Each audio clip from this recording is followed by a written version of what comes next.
దేవునికి మహిమ కలుగును గాక. హల్లెలూయా. దేవునికి స్తోత్రం. హెబ్రీలు రాసిన పత్రిక 2వ అధ్యాయము 3-4 వచనాలు చదువుకుందాం. ఇంత గొప్ప రక్షణను మనము నిర్లక్ష్యము చేసిన ఎడల ఎలాగు తప్పించుకొందుము?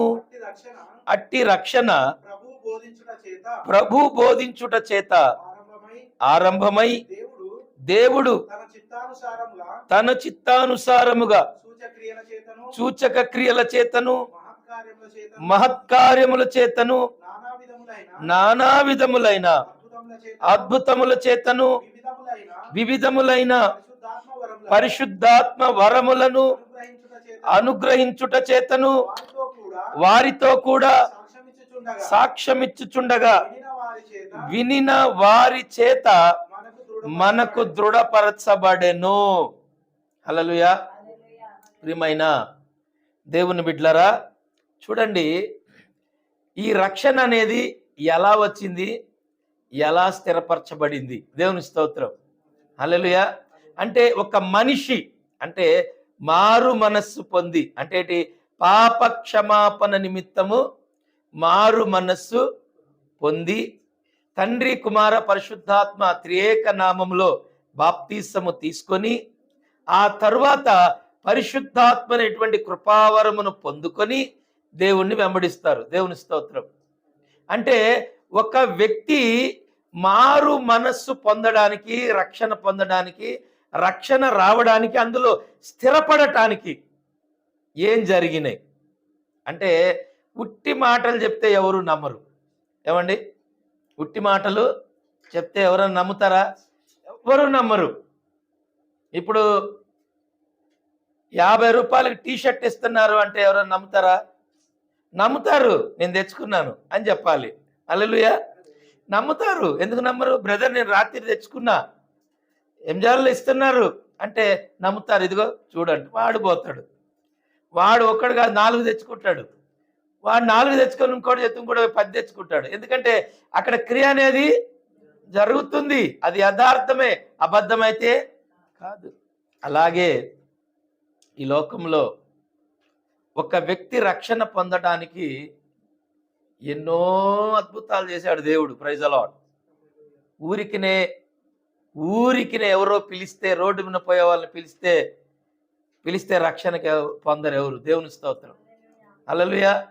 ఊరికినే రక్షణ మనకి రాలా. 2026 సంవత్సరాల క్రితము దేవుడు మానవుడిగా ఈ లోకానికి వచ్చాడు. ఆయన ఏమంటారంటే రక్షకుడు అంటారు. దేవునికి మహిమ కలుగును గాక. ఆ రక్షకుడి ద్వారాగే మనకు రక్షణ వచ్చింది. ఆయన ఈ లోకానికి ఎందుకు వచ్చాడంటే, అనేక మార్లు మనం లేఖనాల్లో మనం చదువుతాం, పాపులను రక్షించుట కొరకు వచ్చాడంట. దేనికి వచ్చాడు ఆయన? పాపులను రక్షించడానికి వచ్చాడు. ఎవరి ముందైనా నువ్వు పాపి అంటే ఎవరైనా ఒప్పుకుంటారా? నువ్వు దొంగ అంటే ఒప్పుకుంటారా? ఒప్పుకోరు. కానీ వారిలో ఉన్న పాపం ఏంటో, వారిలో ఉన్నటువంటి ఆ బలహీనతలేంటో వారికి తెలియజేశాడు దేవుడు. Praise the Lord. హల్లెలూయా. నువ్వెవరు? అసలు నువ్వు ఎక్కడి నుంచి వచ్చావు? అసలు నీ యొక్క పుట్టు పూర్వత్వాలేంటి? నీ జాతకం ఏంటి? ప్రతిది కూడా దేవుడు బైబిల్లో మన గురించి రాశాడు. దేవుని స్తోత్రం. మనం ఎక్కడి నుంచి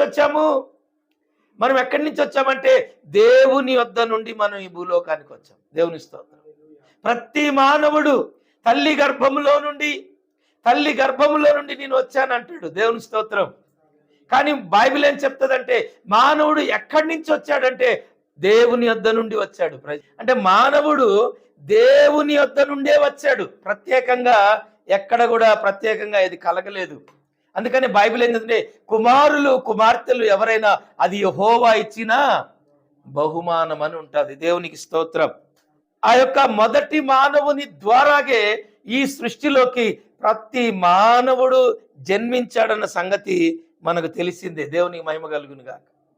హల్లెలూయా. కాబట్టి ఈ మొదటి మానవుని ద్వారాగా భూమిలో ప్రతి మానవుడు వచ్చాడు. కానీ ఆ మానవుడు పాపంలోకి వెళ్ళినప్పుడే యేసుక్రీస్తు ప్రభువారు ఏం చేశాడంటే, తన కృప మరి తన యొక్క ప్రేమ వాత్సల్యతను బట్టి ఆయన ఈ లోకానికి రావడం జరిగింది. మానవుని యొక్క వంకరి మార్గముల నుండి సరైనటువంటి మార్గంలోనికి నడిపించడానికి యేసుక్రీస్తు ప్రభు ఈ లోకంలోకి వచ్చాడు. రక్షణ ఊరికినే రాలేదు. అయితే ఈ రక్షణ రావడానికి గల కొన్ని కారణాలు ఇక్కడ చెప్తా ఉంది. ఇంత గొప్ప రక్షణను మనము నిర్లక్ష్యము చేసిన ఎడల ఎలాగూ తప్పించుకొందుము. చూడండి, రక్షణనంట నిర్లక్ష్యము చేస్తే మనం ఏమైపోతామంట? తప్పించుకోలేము. ఈ రక్షణ ఊరికనే రాలేదు. ఇది గొప్ప ప్రణాళిక ఉంది. దీని వెనక ఏముందండి? గొప్ప ప్రణాళిక. అది మామూలు ప్రణాళిక కాదు, అది దేవుని ప్రణాళిక ఉందంటే ఇక్కడ ఉన్న మానవుణ్ణి పరలోకానికి తీసుకెళ్లాలనే ప్రణాళిక. దేవుని స్తోత్రం. ఇక్కడున్న మానవుణ్ణి అంటే మనందరినీ కూడా దేవుని ఉద్దేశం ఏంటి? పరలోకానికి తీసుకెళ్లాలా. పవిత్రుడు పరిశుద్ధుడైనటువంటి దేవుని సన్నిధిలో ఆయనతో కూడా మనం ఉండాలని దేవుడు మనకి రక్షణ ఇచ్చాడు. అమ్మా, అర్థమైందా? రక్షణ దేనికి ఇచ్చాడు? ఆయనతో మనం ఉండాలా. ఆయనతో మనం ఉండడానికి దేవుడు మనల్ని ఏం చేశాడంటే తన స్వరక్తం ఇచ్చి మనల్ని కొనుక్కున్నాడు. ఆయన విలువైనటువంటి రక్తాన్ని మన కొరకు దారబోసి రక్తమిచ్చి మనల్ని కొనుక్కొని ఆ రక్షణ భాగ్యాన్ని మనకిచ్చాడు. ఇది ఉట్టిగానే రాలేదు. అందుకనే దీన్ని నిర్లక్ష్యము చేసినలా శిక్ష కూడా చాలా భయంకరంగా ఉండొచ్చు. దేవునికి మహిమ కలుగును గాక. కాబట్టి ఆయన ప్రాణం దారబోస్తే, ఆయన రక్తాన్ని కారిస్తే, ఆయన ఆఖరి రెత్తి పట్టు వరకు చిందిస్తే ఈ రక్షణ మనకు వచ్చింది. మనకి ఈ రక్షణ ఫ్రీగా రాలా. దీని వెనక ఎంతో త్యాగం ఉంది యేసుక్రీస్తు ప్రభువారిది. దీని వెనక ఎంతో ప్రణాళిక ఉంది. ఆ ప్రణాళిక ప్రకారమే ఈ రక్షణ మనకు వచ్చింది. దేవుని స్తోత్రం. అయితే ఈ రక్షణను స్థిరపరచడానికి అసలు దేవుడు ఏం చేశాడు? ఈ రక్షణని స్థిరపరచాలా అంటే ఒక వ్యక్తి నమ్మాలా, నిజంగా నమ్మాలా నేను పాపిని, ఆయన నిజమైన దేవుడు, ఆయన నన్ను పరిశుద్ధపరచడానికి వచ్చాడు, నన్ను బాగు చేయడానికి వచ్చాడు, నన్ను స్వస్థపరచడానికి వచ్చాడు, ఈ పాపము నుండి నన్ను విడిపించడానికే ఆయన ఈ లోకానికి వచ్చాడని ఆ మనుషులు మానవులు నమ్మడానికి ఆయన ఏం చేశాడంటే, ప్రియమైన దేవుని బిడ్డలారా, అక్కడ మనం చూస్తే అట్టి రక్షణ ప్రభు బోధించుట చేత ఆరంభమైంది. ఎలా ఆరంభమైందంట? మొట్టమొదటిగా ప్రభు బోధించాడంట. దేవుని స్తోత్రం. అసలు దేవుని పని భూమి మీద ప్రారంభించింది దేవుడే, మానవుడు కాదు. మొట్టమొదటిగా ఈ సువార్తను ప్రారంభించింది ఎవరు? దేవుడే. యేసుక్రీస్తు ప్రభువారే ఈ పనిని ప్రారంభించాడు. ఆయనే బోధించాడు. దేవుని స్తోత్రం. ఆయన రాయబడి ఉంది. ఏమని రాయబడి ఉంది? ప్రభు బోధించుట చేత ఆరంభమై. దేవుని స్తోత్రం. ఎవరు? ప్రభువే ఈ బోధ ప్రారంభించాడు. అంటే మానవుడు ఎలా ఉండాలో ఎలా ఉండకూడదో, అసలు మానవుడు ఎక్కడి నుండి వచ్చాడు, ఎక్కడికి మరలా తిరిగి వెళతాడు అనే దాని గురించి స్పష్టంగా ఆయన బోధించడం ప్రారంభించాడు. దేవుని స్తోత్రం. హల్లెలూయా. అలాగే మనం చూస్తే ఇంకోటి, దేవుడు తన చిత్తానుసారముగా సూచక క్రియలను ఏం చేశాడంట? దేవుడు తన చిత్తానుసారంగా సూచక్రియలు చేయటం ప్రారంభించాడు. సూచక్రియలు అంటే ఏంటి? సూచక్రియలు అంటే ఏంటి? ఉన్నది లేనట్టుగాను, లేనిది ఉన్నట్టుగా చేయగలిగినటువంటి దేవుడు అనేకమైన సూచక్రియలను చేశాడు బైబిల్లో. దేవుని స్తోత్రం.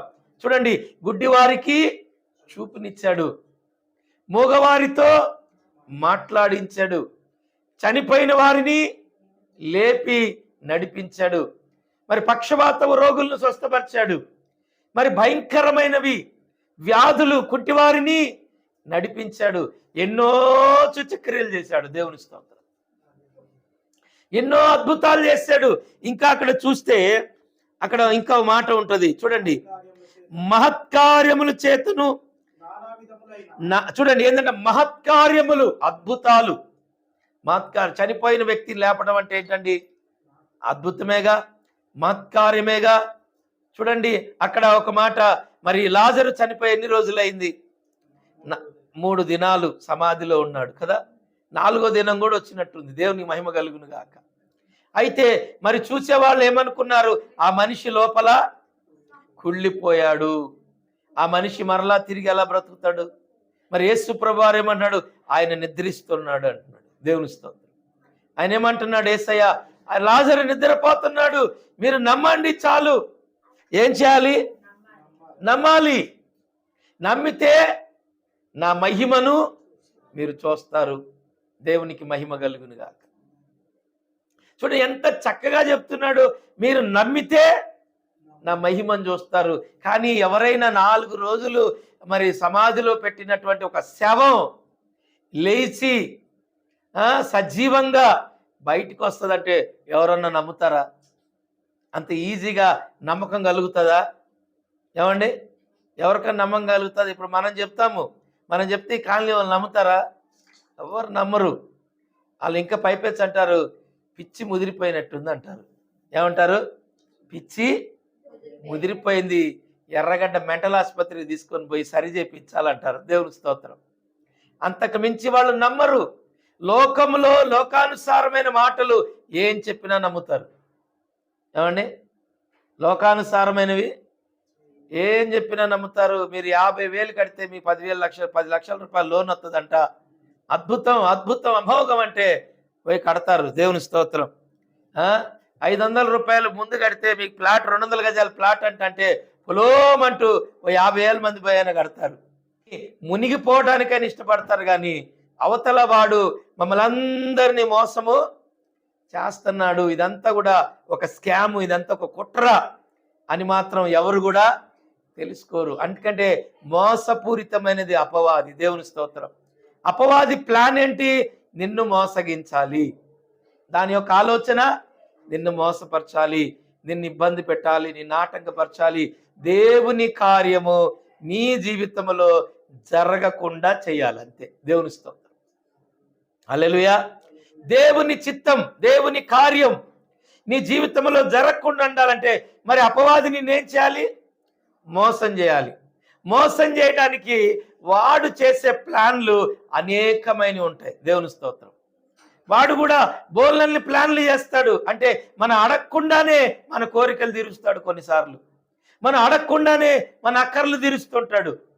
మనం ఊహించకుండానే మనం కొనలేంది, మనం తినలేంది, మనం చేయలేంది కూడా కొన్ని తీసుకొచ్చి మన ముందే పెడతాడు. దేవుని స్తోత్రం. ఆ సందర్భంలో మనం అనుకుంటాము నిజమే కదా అనుకుంటాం. అదేమాత్రము నిజము కాదు, అది అబద్ధం. ఎందుకంటే అపవాది దేవుడు నీకు ఇచ్చినటువంటి ఆ రక్షణను వాడు దొంగిలించడానికి చేస్తున్న ప్లాన్లు. దేవుని స్తోత్రం. హల్లెలూయా. అపవాది గారి ప్లాన్ ఏంటి? మన రక్షణ దొంగిలించాలి. మన రక్షణ మీద వాడు మచ్చలు, మరకలు, డాగులు అన్ని వేయాలి. అంటే ఏంటి? దేవుని రాజ్యానికి మనల్ని దూరం చేయాలి. మీకు అర్థమవుతుందండి? నీవు పొందుకున్న రక్షణ చాలా విలువైంది, చాలా విలువైంది. అది ఖరీదు పెట్టి కొనలేనటువంటిది. అది ఏ విలువ పెట్టి కూడా మనం దాన్ని కొనలేం. దేవుడే స్వయంగా మానవునిగా వచ్చి తన ప్రాణం ఇచ్చి తన రక్తాన్ని దారబోసి మనకు రక్షణ ఇచ్చాడు. Praise the Lord. ఆ రక్షణ విలువైంది కనుక ఆ రక్షణ పోగొట్టుకునేటువంటిది మనమే పోగొట్టుకుంటాం తప్ప అది అపవాదిగాడు కూడా తీసుకోలేడు. దేవుని స్తోత్రం. అపవాదిగాడు దేవుడిచ్చిన రక్షణ దొంగిలించలేడు. అంటే మన రక్షణ వాడు దొంగిలించడానికి వాడు చేసే మాస్టర్ ప్లాన్ ఏంటంటే వాడు మనతో పాపం చేపిస్తాడు. చెప్పండి, ఏం చేపిస్తాడు? పాపం. అంటే దేవునికి వ్యతిరేకమైన పనులు చేపిస్తాడు. దేవునికి వ్యతిరేకంగా మాట్లాడేటట్టుగా చేస్తాడు. దేవునికి అవమానకరమైనటువంటి స్థలాలకు తీసుకెళ్తాడు. దేవుణ్ణి దూషించేటట్టు చేస్తాడు. దేవుణ్ణి అవమానపరిచేటట్టు, నిందించేటట్టు, సేవకులను నిందించేటట్టు, విశ్వాసులను నిందించేటట్టు, ఆ సేవ పాస్టరమ్మలను నిందించేటట్టు, దేవుని కార్యాన్ని లెక్క చేయకుండా, అంటే ప్రతి దానికి కూడా దేవుని పనికి వ్యతిరేకంగా మనల్ని మార్చి మనకిచ్చిన రక్షణను వాడు దొంగిలిస్తాడు. దేవుడు ఏం చెయ్యలేడు. దేవుడు నీకేమి ఇవ్వడు. దేవుడు అసలు నిన్ను పట్టించుకోడు.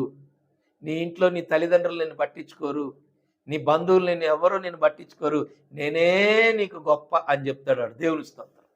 హల్లెలూయా. ఇక వాళ్ళెవ్వరు నిన్ను పట్టించుకోరు, వాళ్ళు నిన్ను వదిలేశారు, దేవుడు వదిలేశాడు, అందరు వదిలేశారు, ఇక నేనే నీ దిక్కు అని చెప్తాడు వాడు. దేవునికి మహిమ కలుగును గాక. అప్పుడు మనం ఏమనుకుంటామంటే మనకున్నటువంటి కొన్ని ఆ పరిస్థితుల ప్రభావాలు మనకు కనపడుతుంటాయి. అక్కడ ఏం కనపడుతుంటే ఆ పరిస్థితులన్నీ మనకు కనపడుతుంటాయి. ఏదో ఒక ఆటంకం, ఏదో ఒక ఇబ్బంది, ఏదో ఒక కష్టము. అంటే మనం అనుకున్నవన్నీ ఏవి కూడా మన కళ్ళ ముందు జరగవు, అక్కడ కనపడవు. ఓహో నిజమే, వాడు చెప్పినట్టే ఉంది మా ఇంట్లో. దేవుని స్తోత్రం. అయితే ఇప్పుడు నేను చేయాల్సింది ఏంటంటే ఈ రక్షణను దాటిని బయటికి వెళ్ళాలి. ఇప్పుడు బయటికి వెళ్ళాలి అంటే ఏంటి? వెళితేనేగా కోరికలు తీరేది. ఇప్పుడు రక్షణలో ఉన్నటువంటి వ్యక్తి ఆ రక్షణ దాటి వెళితే ఆ కోరికలు తీరుతాయి. అంటే ఏంటి? శరీర సంబంధమైన కోరికలు తీర్చుకోవడానికి అపవాదిగాడు వేసినటువంటి ప్లాన్స్ ఏంటంటే వారికి నచ్చినట్లుగా అపవాదిగాడు అన్నీ చేస్తాడు అనమాట. దేవుని స్తోత్రం.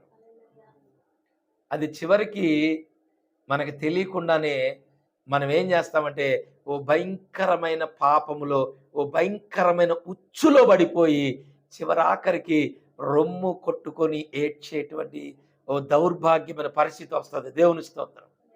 హల్లెలూయా.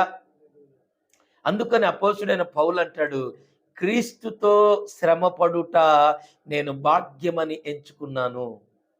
హల్లెలూయా. అంటే దేవునితో శ్రమ పడటం అంట ఆ భక్తుడు అన్నమాట, అది గొప్ప భాగ్యం. దేవుని స్తోత్రం. అంటే దేవునిలో ఉండి నువ్వు శ్రమలు పడటము, నిందలు పడటము, అవమానాలు పడటం అంటే అది గొప్ప భాగ్యం. భాగ్యంగా ఎంచుకోవాలి. కానీ ఇవేవో నన్ను నాశనం చేయడానికే వచ్చినాయని మాత్రం అనుకోవద్దు. Praise the Lord. హల్లెలూయా. ఇది గొప్ప భాగ్యం. ఇదేందంట? గొప్ప భాగ్యం. బైబిల్లో నేను చదువుతున్నప్పుడు భక్తుడు అంటాడు ఒక ఆయన, మనము శ్రమ పడుచు, చూడండి ఏంటంటే శ్రమ పడుతూ దేవుని రాజ్యము చేరువారమై ఉన్నామంట. దేవుని స్తోత్రం. దేవుని రాజ్యము ఒక క్రైస్తవుడు, ఒక భక్తుడు దేవుని రాజ్యము చేరాలంటే శ్రమలు పడుతూనే చేరతాడు. సుఖపడుతూ పరలోకము చేరతాడని బైబిల్లో ఎక్కడ రాయబడలే. దేవుని స్తోత్రం. కానీ శ్రమ పడుతూ, ఎలాగా? శ్రమ పడుతూ ఆ శ్రమల్లో నుండే నువ్వు క్రీస్తుని కలుసుకుంటావు. ఆ శ్రమల్లోనే నువ్వు ఆయన ఎదుర్కొంటావు. బైబిల్ ఉంటుంది, మహాశ్రమల నుండి ఆయన నిన్ను తప్పించువాడై ఉన్నాడు. ప్రతి శ్రమలో నుండి కూడా ఆయన నిన్ను తప్పిస్తాడు. ఎందుకంటే నువ్వు శ్రమ పడుతూనే క్రీస్తును చేరుకోవాలి. నువ్వు విలాసవంతమైనటువంటి, ఆర్భాటవంతమైనటువంటి ఈ లోకాశలతో, నేత్రాశలతో, శరీరాశలతో నింపబడి ఈ లోకములు అన్నీ తింటూ, త్రాగుతూ, అనోభిస్తూ, సుఖపడుతూ, జాతరలు చేసుకుంటూ, పాటలు పాడుకుంటూ, డాన్సులు వేసుకుంటూ, నాట్యాలు చేసుకుంటూ, ఇవన్నీ చేసుకుంటూ నువ్వు దేవుణ్ణి ఎదుర్కోలేవు. Praise the lord. ఇవన్నీ కూడా నిన్ను ఎక్కడికి తీసుకొని వెళ్తాంటే నరకానికి తీసుకొని వెళ్తాయి. కానీ క్రీస్తుతో నీ ప్రయాణం ఎలా ఉంటుందంటే శ్రమలు పడుతూనే దేవుణ్ణి ఎదుర్కోవాలి. Praise the Lord. శ్రమలు శ్రమలు శ్రమలు శ్రమలు శ్రమలన్నీ ఇవన్నీ ఏమవుతుంటే శ్రమలన్నీ కూడా నీ ముందు అణచివేయబడుతుంటాయి. ఒక్కొక్క శ్రమను ఒక్కొక్క దాన్ని నువ్వు జయిస్తూ జయిస్తూ జయిస్తూ జయశీలుడైనటువంటి యేసుక్రీస్తు ప్రభువును నువ్వు కలుసుకుంటావు. Praise the Lord. హల్లెలూయా. జయోత్సాహముతో జయశీలుడైనటువంటి ప్రభువును కలవాలంటే అనేక శ్రమల్లో కూడా నువ్వు వెళ్ళాల్సిందే. దేవుని స్తోత్రం. ఆ శ్రమలన్నీ కూడా నీకు ఎలా అంటే అవన్నీ కూడా ఒక్కొక్క మెట్టు క్రీస్తుని చేర్చేదాకా తీసుకెళ్తాయి. Praise the Lord. కాబట్టి అందుకనే నువ్వు శ్రమల వైపు, లోకం వైపు నువ్వు చూడొద్దు. నువ్వు చూడాల్సింది ఆ కల్వరి సిలువలో ఉన్నటువంటి క్రీస్తు వైపు నువ్వు చూడాలి. Praise the Lord. Hallelujah. Yesu Kristu ప్రభువారు ఆఖరి చివరి రక్తపు బొట్టు వరకు కార్చారు అంటే ఆయన చివరి వరకు కూడా శ్రమను అనుభవించారు. అందుకనే యేసుక్రీస్తు ప్రభుని నమ్ముకోండి అంటే చాలా మందికి ఎలా ఉంటుందంటే నిర్లక్ష్యం, ఎగతాళి, హేళన చేస్తూ ఉంటారు. ఎందుకంటే ఈయన పరిశుద్ధుడు, మరి పవిత్రుడు కనుక ఈయన చాలా ప్రేమ కలిగిన వాడు, జాలి దయ కనికరమ కలిగిన వాడు. ఈయనతో ప్రయాణం ఎలా ఉంటుందంటే, నేను పరిశుద్ధుడనై ఉండలాగున మీరును పరిశుద్ధులై ఉండండి అని ఆయన చెప్తాడు. Praise the Lord. నేను నీతిమంతుడు కనుక మీరు నీతిమంతులై ఉండండి. నేను అబద్ధం ఆడను, మీరు అబద్ధాలు ఆడకండి. నేను ఎవరిని మోసం చేయను, మీరు కూడా మోసము చేయకండి. నేను ఎవరిని ఆగము చేయను, మీరు ఎవరిని ఆగం చేయకండి అని ఇలాంటి మాటలు ఆయన చెప్పాడు కనుక మరి ఈ మాటలు అపవాది అయినటువంటి శత్రువుకి నచ్చుతాయా? నచ్చవు. అపవాదికి నచ్చవు గనుక వాడు ఏం చేస్తాడంటే అనేకులను దేవుని మార్గంలోనికి రానివ్వడు. అందుకని దేవుడు ఏం చేశాడంటే, ఆయన ఏం చేశాడంటే అనేకమైన సూచక్రియలు మహత్కార్యాల చేతను నానావిధములైన అద్భుతముల చేతను వివిధములైన పరిశుద్ధాత్మ వరములు అనుగ్రహించడం చేతను వారితో కూడా సాక్ష్యమిచ్చుచుండగా వినిన వారి చేత మనకు దృఢపరచబడెను. హల్లెలూయా. అపవాది కార్యాలకు దేవుడు అనేక అద్భుతాలు చేశాడు. దేవుని స్తోత్రం. అనేక సూచక్రియలు చేశాడు, అనేకమైన మహత్కార్యాలు చేసి ఈ రక్షణను దేవుడు స్థిరపరిచాడు. ఎంత విలువైనటువంటి దేవుడు మనకిచ్చిన ఈ రక్షణను మనం నిర్లక్ష్యన చేస్తే అస్సలు మనము తప్పించుకోము. కానీ దీని వెనుక వచ్చే ఆ శిక్ష చాలా ఎలా ఉంటుందండి?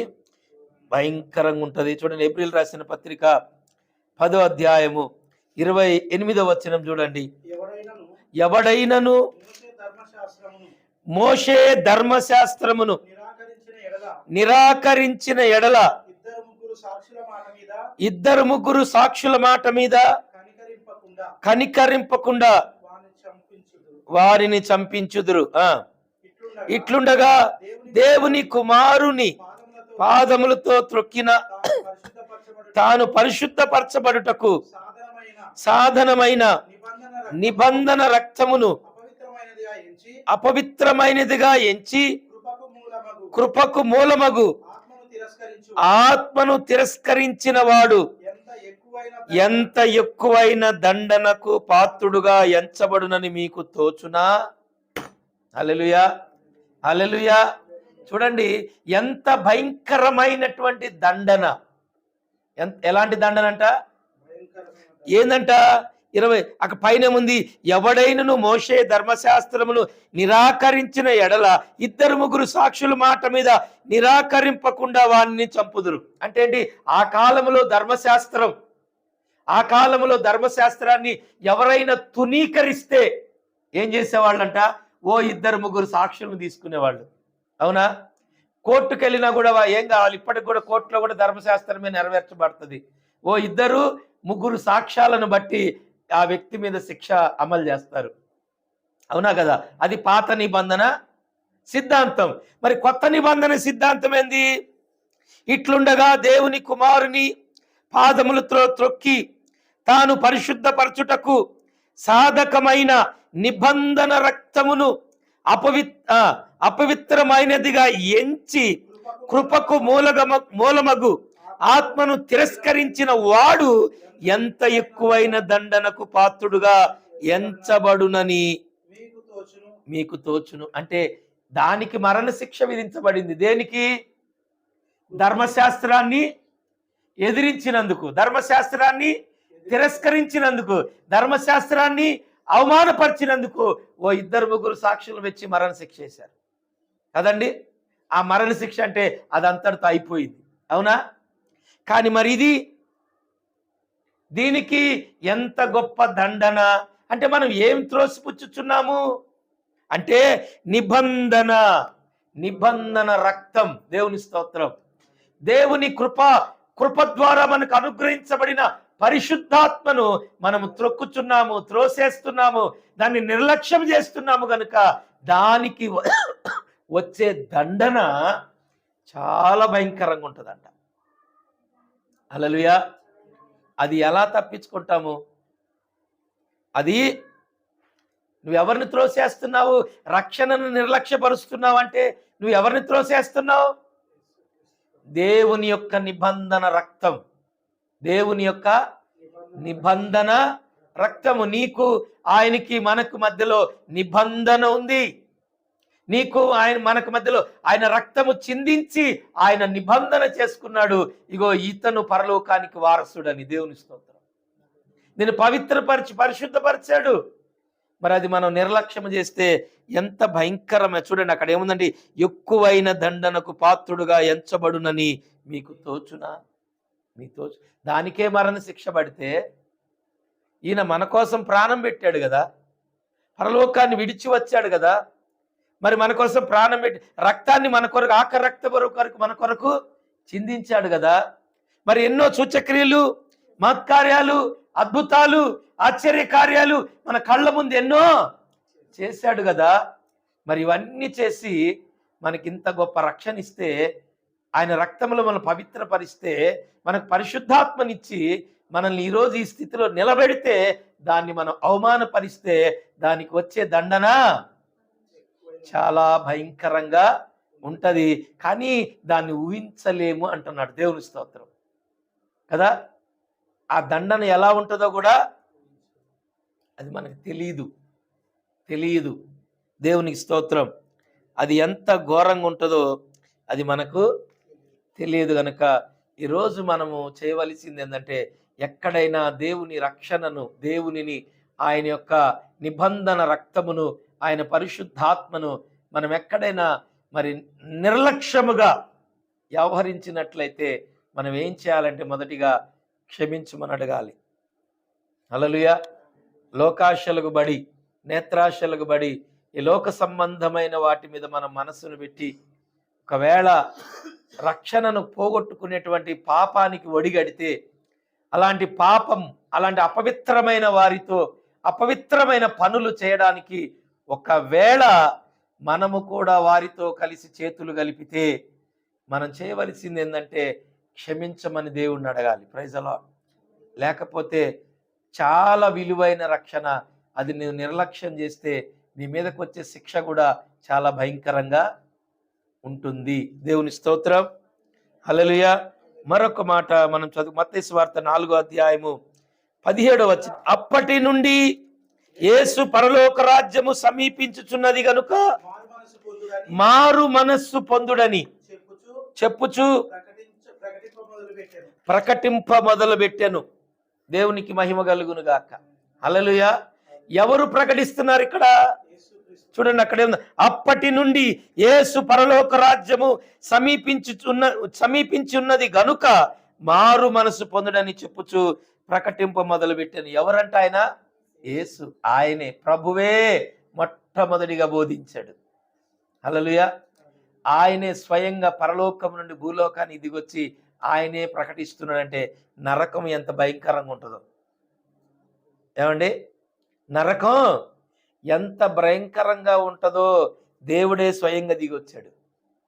అంటే ఆ భయంకరమైన ఆ నరకము నుండి నిన్ను నన్ను తప్పించడానికి. యుగ యుగములు మనము దేవునితో ఉండాలి. యుగ యుగములు నరకములో మనం ఉండకూడదు. దేవుని స్తోత్రం. దేవునికి విరోధముగా మనము చేస్తే ఏదైనా ఆయనకి నచ్చనిది యుగ యుగములు శిక్ష మనం అనుభవిస్తాం. దేవుని స్తోత్రం. హల్లెలూయా. కాబట్టి దేవుడిచ్చినటువంటి రక్షణను మనం ఏం చేయకూడదు? నిర్లక్ష్యము చేయకూడదు. దేవునికి మహిమ కలుగును గాక. చూడండి లూకాసు వార్త 1వ అధ్యాయము 2వ వచనాన్ని చదువుకుందాం. సేవకులైన వారు మనకు అప్పగించిన ప్రకారము మన మధ్య నెరవేర్చిన కార్యములను గూర్చి వివరముగా రాయుటకు అనేకులు పూనుకున్నారు. గనుక నీకు ఉపదేశింపబడిన సంగతులు నిశ్చయముగా జరిగినవని నీవు తెలుసుకొనుటకు వాటినన్నిటినీ మొదటి నుండి తలచి నేనును నీ పేరిట వాటిని గూర్చి వరుసగా రచించుట యుక్తమని ఎంచితిని. అంటే ఏంటి? దేవుడు కొంతమంది సేవకులను సమకూర్చి ఇవన్నీ వివరంగా రాపిచ్చాడు. దేవుని స్తోత్రం. దేనికి వివరంగా రాపించంటే అనేకులకు బోధించడానికి, అనేకులకు బోధించడానికి రాయించాడు. ఇవన్నీ కూడా మనం తెలుసుకోవాలి. ఎందుకంటే ఇవన్నీ కూడా మనం తెలుసుకోకపోతే చివరాఖరికి మన పరిస్థితి ఏమవుతుంది? ఇవన్నీ ఊరికనే ఆయన రాయించలేదండి. పరిశుద్ధాత్మ యొక్క చూడండి అక్కడేముంది? మనకు అప్పగించిన ప్రకారం మన మధ్యను నెరవేరిన కార్యములను గురించి వివరముగా రాయుటకు అనేకులు పూనుకొన్నారంట. దేవుని స్తోత్రం. హల్లెలూయా. అనేకుల చేత దేవుడు తరతరాలకు ఈ మాటలు అవసరమని భద్రంగా రాయించి ముద్రేశాడు. దేవుని స్తోత్రం. అందుకనే ఈరోజు ఇవన్నీ కూడా దేవుడు, పరిశుద్ధాత్మ దేవుడు మనకు బోధిస్తున్నాడు. జాగ్రత్త బిడ్డలారా అని. దేవుని స్తోత్రం. జాగ్రత్త, ఇది పరిశుద్ధ గ్రంథము. దేవుని స్తోత్రం. గనుక నీకు ఉపదేశింపబడిన సంగతులు నిశ్చయముగా జరిగినవని నీవు తెలుసుకొనుటకు వాటినన్నిటిని మొదటి నుండి తరచి పరిష్కారముగా తెలుసుకొని యున్న నేనును నీ పేరట వాటిని గూర్చి వరుసగా రచించుట యుక్తమని ఎంచితిని. హల్లెలూయా. అంటే క్రీస్తుతో కూడా ఉన్నటువంటి భక్తులు వారవన్నీ కూడా ప్రత్యేకంగా ఆయన చెప్పినవి చేసిన వాళ్ళు చూశారు. దేవుని స్తోత్రం. హల్లెలూయా. మరి వాళ్ళు చూసి వాళ్ళు ఏం చేశారంటే కొన్ని తరాలకు ఈ మాటలు అవసరమని పరిశుద్ధాత్మ దేవుని చేత ప్రేరేపించబడి రాశారు. అవి నిజమని. దేవుని స్తోత్రం. అవి మనం ఎరగాల. లాజర్ను బ్రతికించడం నిజమే కదా, పుట్టివారికి కళ్ళు ఇవ్వటం నిజమే కదా, గుడ్డివానికి మోగవాడికి మాటలు ఇవ్వటము నిజమే కదా, చనిపోయిన వారిని బ్రతికించడము నిజమే కదా, యేసుక్రీస్తు ప్రభు ఈ లోకానికి రావడము నిజమే కదా, మరలా ఆయన తిరిగి రెండవ రాకడలో వస్తాడన్నది కూడా నిజమే కదా, ఆయన మన పాపాలను తన రక్తముతో కడిగిన మాటలు నిజమే కదా, బాప్తిసం నిజమే కదా, మారు మనసు నిజమే కదా. చూడండి, ఒక త్రాగుబోతు మారాడంటే అది నిజమే కదా, ఒక వ్యభిచారి మారుతున్నాడు, ఒక త్రాగుబోతు మారుతున్నాడు, ఒక దొంగ మారుతున్నాడు. ఈ వాక్యాల ద్వారాగా ఏమి లేకుండా వాక్యమే మార్చేస్తుంది వ్యభిచారులు కూడా. దేవుని స్తోత్రం. త్రాగుబోతులను మారుస్తుంది, నక్సలైట్లను మారుస్తుంది, దొంగలను మారుస్తుంది, భయంకరమైనటువంటి ఆ పాపములో, వ్యాధుల్లో, రోగాల్లో, మరి అనేక బంధకాల్లో ఉన్న వారిని కూడా ఈ వాక్యమే విడిపేస్తుంది. దేవుని స్తోత్రం. హల్లెలూయా. ఇదంతా కూడా నిజమే జరుగుతున్నాయి, మన కళ్ళతో కూడా మనం చూస్తున్నాం. అంటే రక్షణను నిర్లక్ష్యము చేస్తే కూడా వచ్చే శిక్ష కూడా భయంకరంగానే ఉంటుంది. అందుకని దేవుడు మనకిచ్చిన రక్షణను మనం కాపాడుకోవాలి. అందుకనే ప్రకటన గ్రంథము 3వ అధ్యాయము 11వ వచనంలో ఒక మాట ఉంటుంది చూడండి. ప్రకటన గ్రంథం 3వ అధ్యాయం 11వ వచనం చాలా జాగ్రత్తగా మనం ఆలోచన. ఆయన ఏమంటున్నాడు? నేను త్వరగా వచ్చుచున్నాను, ఎవ్వడును నీ కిరీటము నపహరించకుండునట్లు నీకు కలిగిన దానిని గట్టిగా పట్టుకో. ఏం చేయాలి? దేవుడు నీకు ఇచ్చిన కిరీటమే రక్షణ కిరీటం. ఏ కిరీటం అండి అది? రక్షణ కిరీటం దేవుడిచ్చాడు. ఆ రక్షణ కిరీటాన్ని మనం ఏం చేయాలి? అది ఎవడైనాను అపహరించకుండానట్లంటే, అంటే ఎవడో దొంగిలించడానికి ప్రయత్నిస్తున్నాడు నీ మీద ఉన్న ఆ రక్షణ కిరీటం. ఆ కిరీటం ఒకవేళ దొంగిలించారంటే, ఒకవేళ అది నువ్వు పోగొట్టుకున్నావంటే, కిరీటం పోయిన తర్వాత రాజు అంటారండి? ఇప్పుడు నెత్తి మీద కిరీటం, యుద్ధం చేసేటప్పుడు మొట్టమొదటిగా బాణంతో కిరీటాన్ని కొడతారు. ముందు రాజునైతే చంపరు, కిరీటం కింద పడిపోతే రాజు చచ్చిన కింద లెక్కే, ఓడిపోయినట్టు అనమాట. నెత్తి మీద ఉన్న కిరీటం పడిపోతే ఇంకా రాజు పని అయిపోయినట్టే. అంటే మొదటిగా అపవాదిగాడు ప్లాన్ ఏంటంటే, దేవుడు నీకు ఇచ్చిన రక్షణ కిరీటం. అది దొంగిలించడానికి అపవాది 365 రోజులు వాడు ప్రయత్నం చేస్తూనే ఉంటాడు. ఏంటి వాడు చేసే ప్రయత్నం అంటే నిన్ను పాపములో దించాలి. చెప్పండి, నిన్ను పాపములో దించాలి, నీతో పాపం చేయించాలి, దేవునికి వ్యతిరేకంగా నిన్ను తయారు చేయాలి, వాక్యం వినకుండా చేయాలి, పాటలు పాడకుండా చేయాలి, చర్చికి రాకుండా చేయాలి, వాక్యము చదవకుండా చేయాలి, దేవుని మీద వ్యతిరేకంగా అనేకులను లేపేట్టుగా చేయాలి, తల్లిదండ్రులకు వ్యతిరేకంగా లేపుతారు, మరి సంఘానికి వ్యతిరేకంగా లేపుతారు, మరి సమాజంలో వ్యతిరేకంగా లేపుతారు. ఇట్లా రకరకాలుగా నీ హృదయాన్ని ప్రేరేపించి వాడు నీలో ఏం చేస్తాడంటే ఒక భయంకరమైనటువంటి ఆ కర్కశమైనటువంటి హృదయాన్ని ఇస్తాడు. దేవుని స్తోత్రం. అలాంటి హృదయం నీకు పెట్టి ప్రతిదీ కూడా దేవుని పనికి నిన్ను వ్యతిరేకంగా మారుస్తాడు. మార్చి చివరాఖరికి వాడు నిన్ను ఎక్కడ తీసుకెళ్తాడు? పాతాళానికి. దేవుని స్తోత్రం కదండి. నరకానికి నిన్ను వాడు సిద్ధపరుస్తున్నాడు, దేవుడేమో పరలోకానికి మనల్ని సిద్ధపరుస్తున్నాడు.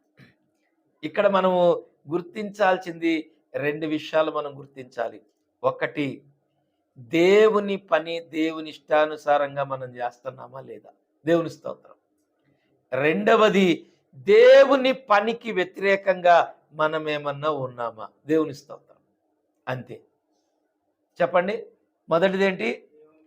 దేవుని పని దేవుని ఇష్టానుసారంగా మనము చేస్తున్నామా? రెండవది, దేవుని పని జరుగుతుంది కానీ దానికి వ్యతిరేకంగా నేను ఉన్నానా? దానికి వ్యతిరేకమైన పనులేమన్నా చేస్తున్నాను, దేవునికి వ్యతిరేకంగా నేను చేస్తున్నాను అన్న ఆలోచన నీ మనసులోకి వస్తే అపవాది నిన్ను వాడుకుంటున్నాడు.